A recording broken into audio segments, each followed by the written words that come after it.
sur les affaires de justice et l'entrisme de la politique dans la justice de notre pays. Est-ce que les Français s'expriment? Mais déjà, ils ont un peu de mémoire, pas forcément très précise, mais très régulièrement dans des campagnes électorales, il y a des affaires qui sortent. Hein. Donc il y a une question de calendrier. On se souvient donc les diamants de Giscard, on se souvient aussi de l'affaire Clearstream, etc., etc. Donc il y a toute cette sédimentation qui est faite dans l'esprit des Français. Et quand même l'argument de la ligne de défense Fillon, encore une fois j'y reviens, pas sur le fond, mais sur le fait que, encore une fois, comme par hasard, ça sorte une fois qu'il a été investi largement à la primaire et qu'il est en orbite pour la présidentielle, ça trouble quand même manifestement le jugement de beaucoup de gens.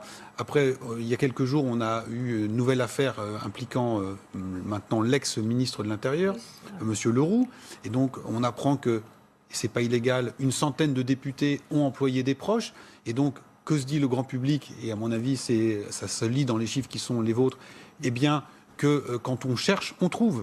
Et que là, on a voulu chercher sur Fillon parce qu'il était nécessaire de l'abattre à un instant T, alors que ces affaires, pour beaucoup, remontent à 15 ans. Donc je ne le défends pas, mais dans l'esprit des gens, on est dans une instrumentalisation de choses qui sont sans doute vraies, mais qui ne sont pas propres à lui et qu'on pourrait coller sur le dos ou scotcher sur le dos de Ça veut dire que vous pensez